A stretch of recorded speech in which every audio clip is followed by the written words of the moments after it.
you, that rare minority, we will take away your right to that pleasure to protect the great majority. Human welfare. The welfare of the society as a whole is given precedence over the desires and the pleasures of the individual. Similarly, polygamy or polygyny, correct name in Islam. The question is usually raised by Muslims and non-Muslims. When a woman's husband takes a second wife, isn't it hurtful for her? Doesn't she feel hurt? Why would Islam permit something wherein there is hurt for women? It's not to say there are not a minority of women who don't have a problem. Your husband have a second wife, no problem. Minority. The vast majority have a problem. They are jealous. It hurts them. So why would Islam permit, why would Allah legislate something in which there is harm to women?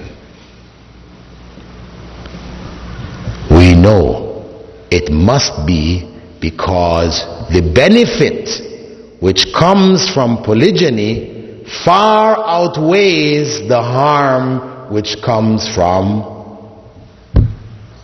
polygyny to women. It far outweighs it.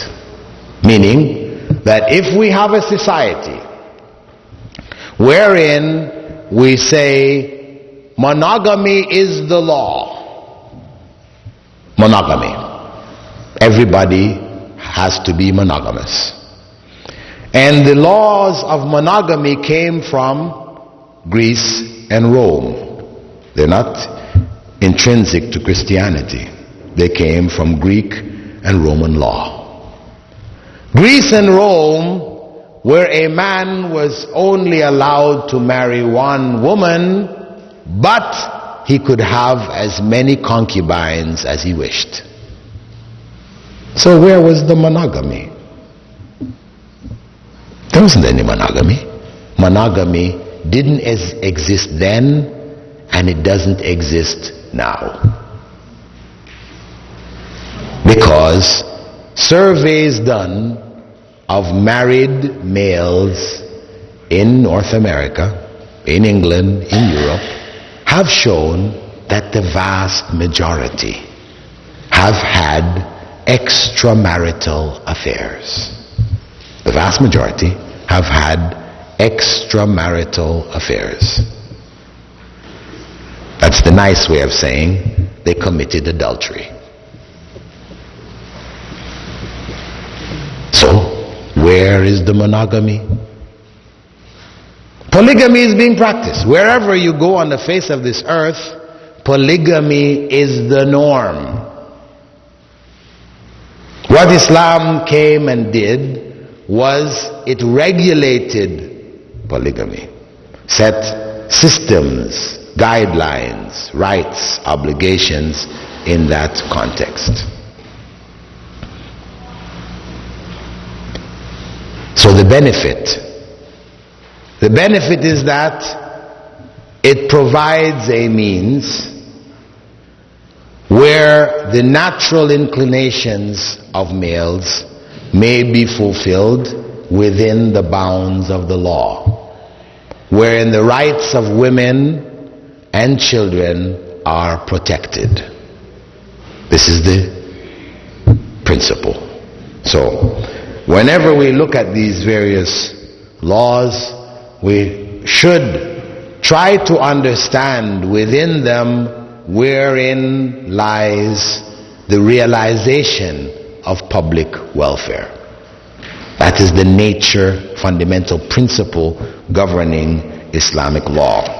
So when people complain and they say, as the Taliban have done and they do in Saudi Arabia, this thing of hacking off people's hands, they don't just say amputating, They will either say hacking off people's hands, or chopping off people's hands. They give you the idea that you take a meat chopper, a meat cleaver, and you're crack till you tear off the person's hand, or you get a saw and you're sawing off their hands. I always try to put it in the worst scenario, right? This is, for the crime they've committed, public welfare. Again, this is the principle. That by removing that person's hand, the society is protected from his harm. There is deterrence there. Either you know that if you steal, you're going to lose your hand, so you think twice and thrice before you steal. Or you go ahead and steal and you got caught and you lost your hand, you'll think twice and thrice and 4 times and 5 times before you steal again, because you might lose your leg next time, right? Okay. So just the application of that principle is enough to achieve for the society this state of security. This is one of the things which impressed many of the American troops that were there after the Gulf War, who were, I mentioned before that myself and some other brothers who were involved in a dawah program amongst them for some 5 months, 5.5 months, explaining Islam to them and so and over 3,000 of them accepted Islam. A number of them, among the reasons which led them to accept Islam was the fact that they used to come in off maneuvers, out in the desert or whatever, and they would come into the city in Dammam, which stayed open. Normally things would close up around midnight, but they would stay open like 24 hours because of business, and they would be able to walk downtown Dammam, which is it looks like, American city, built up buildings, all this kind of thing, stores, all open. They would be able to walk down, men or women, able to walk down the streets by themselves, 2 o'clock in the morning, 3 o'clock in the morning, and not fear anything. They could buy gold, wear it on their hands, gold chains. Of course, this guy's going to buy all this gold chains and stuff, walk in the streets, no problem. Hey, if you did that in New York City or Chicago, man, they chop off your hand to get to those rings. You'd be finished in a moment. So this is one of the things that really impressed them.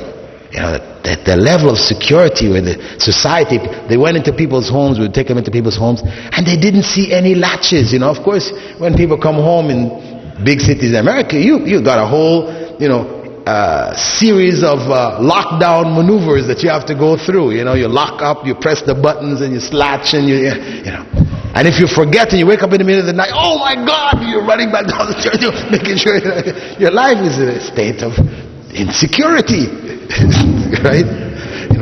So this is the product. And they ask, why? We tell them, because hands are cut off. I say, makes sense. Makes sense. So always, whenever we deal with these types of issues, when we understand the underlying principles, the issues become clear. When we don't understand the underlying principles, then of course from a Western perspective, you look at these things, it does seem to be rather harsh. Rather harsh.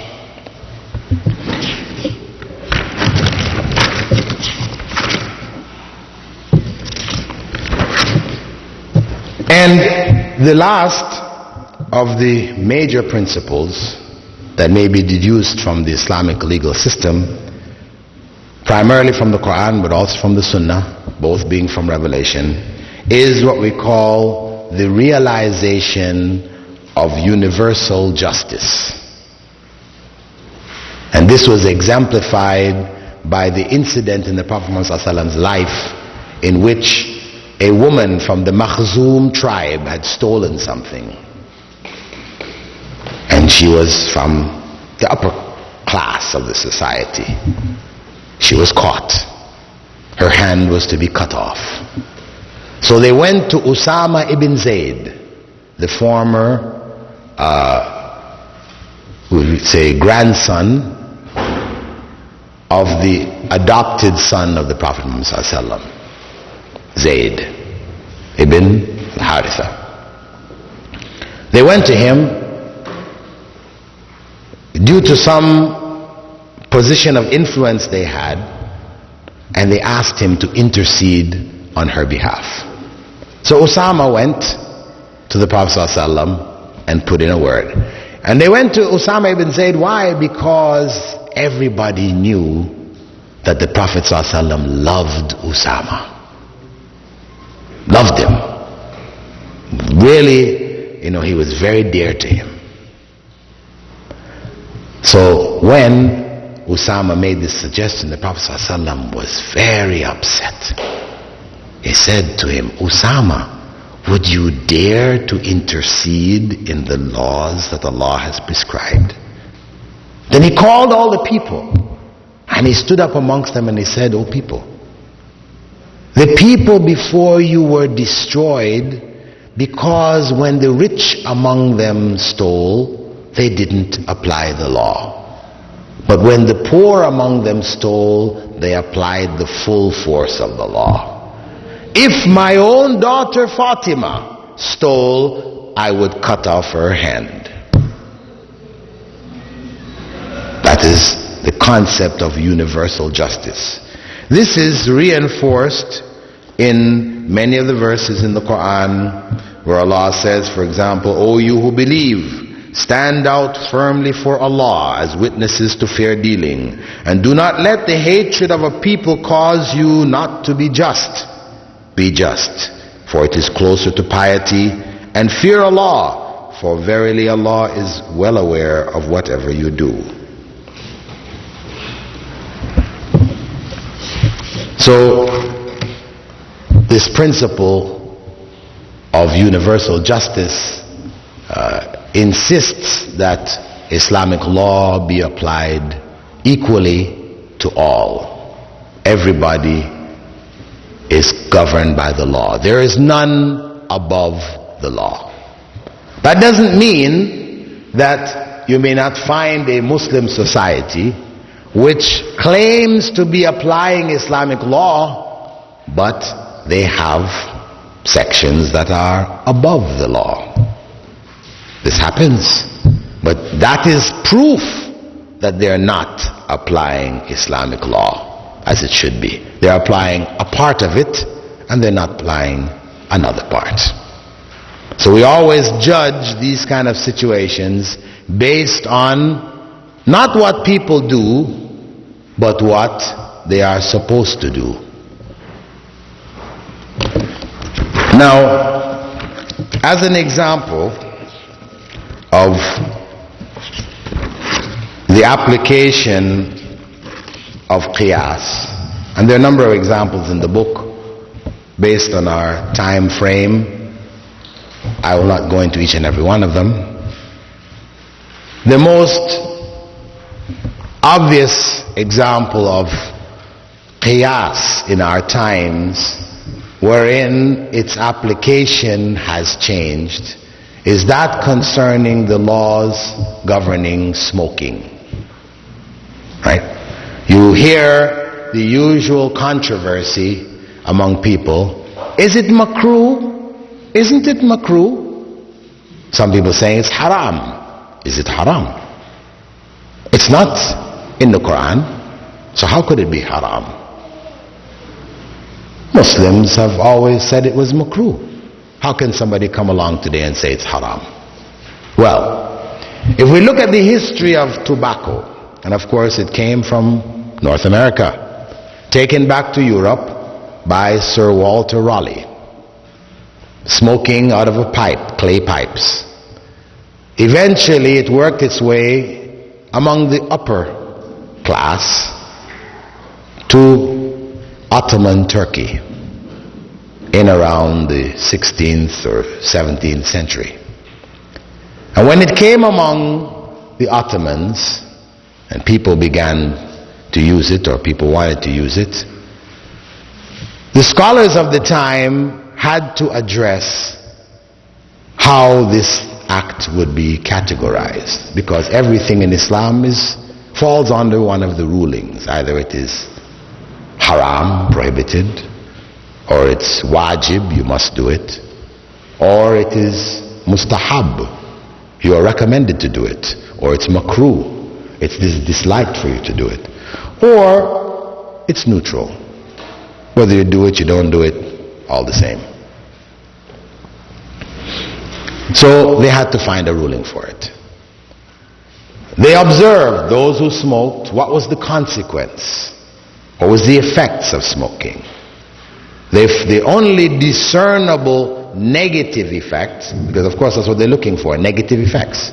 If there are no negative effects, it's okay. Because the general ruling for foods and dress and things which are not connected directly with the religion is that it is all okay unless it has been specifically prohibited. That's the general ruling. Whereas when we deal with religious acts, the ruling changes. It is all forbidden unless there is specific instructions to permit it. That law changes. Why? Because innovation in religion is prohibited, so the law has to function like that. Whereas innovation in our daily lives is encouraged. That's why the law functions the other way. So they were looking for harm. And what they found was that smoking causes this bad breath of the smokers. That's what they could see. When they smoked, the breath changed, and the well-known smoker's breath occurred bad. So, what was the ruling? What would be the ruling on things which cause bad breath? They went back into the Sharia to look to see what did Allah have to say. And they found in the statement of Prophet Muhammad ﷺ, anyone who eats raw onions or raw garlic should not come to our mosques. Prophet ﷺ prohibited people who eat raw garlic and raw onions from coming to the mosque. Meaning you eat it before coming. Doesn't mean if you eat it any time. Last year you can't come to the mosque. No. Just if you're eating it before coming to the mosque. Why? Because of the harm. Here's your general welfare you're looking about again, right? General welfare. In the salah, when we finish the salah, we turn to each other saying what? Assalamu alaikum wa rahmatullah. Right, yeah. You know, after eating garlic and onions, this becomes harm. We're harming our brothers here and our sisters. So Prophet ﷺ said, stay home. Better you stay home. Now what is happening? When he said stay home and don't pray in the masjid, he is depriving you of 27 times more blessing. Isn't it? Because prayer in the masjid is 25 to 27 times more than praying by yourself at home. So when eating raw onions or garlic will cause you to lose those additional benefits, the ruling on the eating of raw onions and garlic became makruh, disliked. Not haram, not forbidden, but disliked. Disliked why? Because it is depriving, it will deprive you of additional reward. So, makruh. So they said, okay, the bad breath of the smoker is like the bad breath of those who eat raw onions and garlic. So we rule that smoking is makruh. 500 years ago, scholars ruled it was makruh. But we all know that the Surgeon General of the United States of America in 1979 announced to the American public that it has been conclusively shown that smoking causes cancer. Conclusively. This is after a long fight, a long struggle.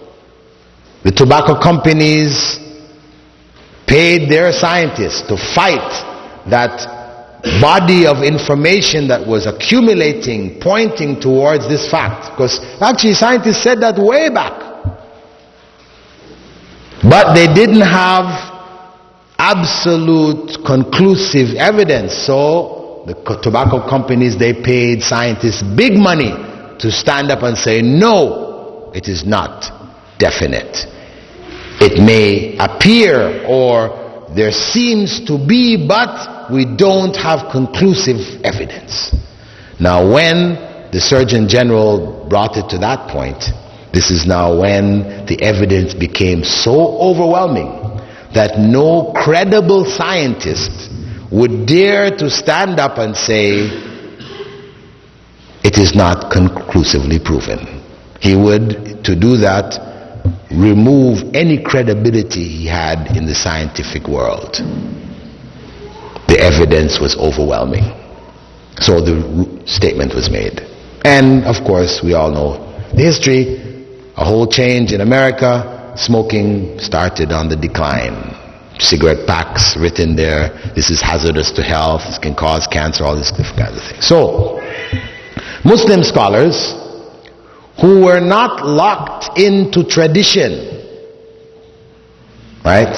There are the traditionalist, factionalist scholars who are locked into tradition and factionalism, where this is what our scholars said 500 years ago, we will go with this ruling until the last day.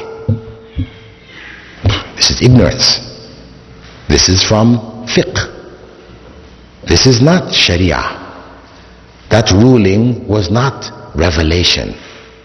That was applied revelation based on the knowledge of the times. Once the knowledge changes, then we now must go back into the sunnah and look to see what is there in the sunnah and in the Quran to address substances which cause cancer, illness, and we know cancer causes death.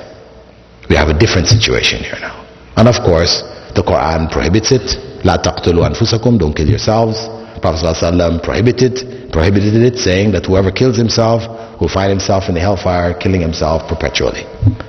So all the evidence said that these type of substances are haram. So the scholars that were progressive scholars, who are not locked into traditionalism, they immediately changed the ruling and said smoking is haram. Sheikh bin Baz was among those leading scholars. He wrote about 4 books proving that smoking is haram.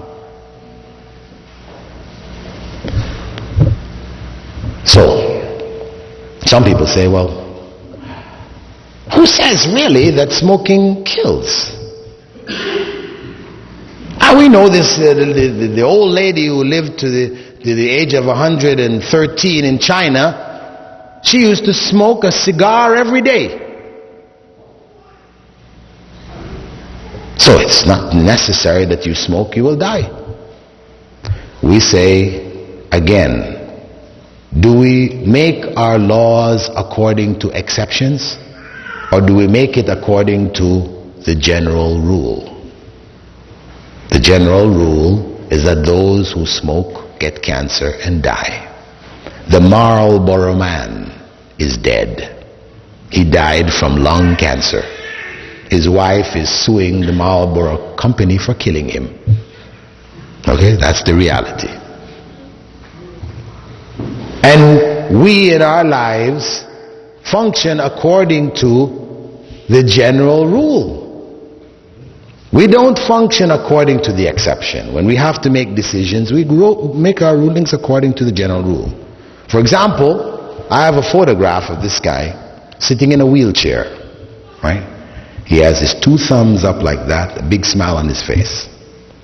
He's sitting in the wheelchair, but he has big smile, 2 thumbs up. The caption underneath, he was a parachutist, jumped out of the airplane, 40,000 feet or whatever, pulled his ripcord, no shoot. Pulled his back up, shoot, no shoot. He fell some 36,000 feet, and he lived to tell about it. There he was in the wheelchair. Maybe almost every bone in his body was broken, but he came through it. Right? Allahu Akbar. Now, when you go on the airplane and you're going to do parachuting, are you going to jump out and say, perhaps I will be like that guy? Or are you going to strap yourself down with 4 chutes? You understand? To make sure you don't find yourself in that same situation. That's the reality. That's how we function. We don't go according to the exception. We go according to the rule. Right? Other people, they argue, hey, it's not suicide. I don't take a cigarette, smoke it, and I drop down dead. Now, people commit suicide. They kill themselves. It's clear. We say there is no difference. Whether you kill yourself in an instant or you kill yourself after a period of time. If every day you take an eyedropper and you drop in your orange juice in your breakfast 1 drop of poison, and at the end of the year it accumulates in your body and you finally drop down dead, is that any different from you taking that full glass of poison and killing yourself in 1 shot? No. Because you are taking something which you knew would kill you. So whether it happens instantly or it happens after a period of time, it's all the same. The act of taking something, knowing that it will kill you, this is an act fundamentally of suicide. So, smoking, the correct ruling with regards to smoking is that it is haram. And we can see the flexibility also in Islamic law concerning qiyas, wherein if somebody told you you are diabetic and the doctor informs you that if you take sugar you will become comatose and you will die, then for you sugar is haram. Though it is halal for everybody else, for you it is haram. Okay, that's how the law is applied.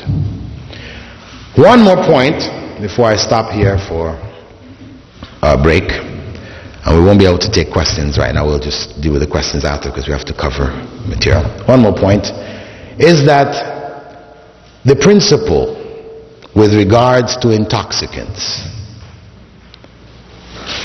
when we have to determine whether a substance can be taken or not, we have medicines, foods, drinks, etc., which may have in them 0.01 or 0.5 or 0.2% alcohol. It's written on the label. Can we take these substances or not? When we go back to the Sunnah and the Quran, of course, Quran says clearly we should avoid intoxicants. Fajtanibu. Don't even come near it. What does that mean? One could deduce from that it means that if there is any alcohol in anything, anywhere, don't even come near it. What about antifreeze? It's alcohol. We use it to stop the cars from freezing up and being able to. Antifreeze is alcohol. So when we say don't come near it, it means don't come near it with regards to drinking it, consuming it. Not that you may not use it, to clean. You have, rubbing alcohol, you have cleaning alcohol. And we have to be careful. Chemically, there are things which we call alcohol merely because they have the OH molecule. This is a chemical title. It doesn't mean that if you take this you'll get intoxicated. Maybe it'll kill you, make you blind, and you're still not intoxicated. You understand? So you don't take these things because they're harmful. I mean, that's the general principle, right? And though we call it alcohol, it doesn't necessarily mean it's alcohol in the sense intended by the Sharia. So when we go into the Sunnah, we find a principle there stated by the Prophet Muhammad, "Ma askara kathiruhu faqaliluhu haram." Whatever intoxicates in large amounts, it is forbidden in small amounts. Whatever intoxicates in large amounts is forbidden in small amounts. Now, what people understood from that is that medicine, that cake, or this flavoring or whatever which has 0.0% alcohol, there it is, haram. Because you take a large quantity of alcohol, it's haram. It'll get you intoxicated, it's haram. But is that what the law meant? Is that what was meant by the law? Some people say yes. Some people say no. So how do we know? We again go back to whom? To the Sahaba. How did the Sahaba understand that? They said, and it's in Sahih Bukhari, we used to take our drinks to Rasulullah sallallahu alaihi wasallam. Our nabidh, which is fermented drinks, to Rasulullah sallallahu alaihi wasallam, and ask him, can we drink these drinks? And he told us that if it intoxicates, you're not allowed to drink it. So we used to drink nabidh for the first 2 or 3 days. After that, we threw it away.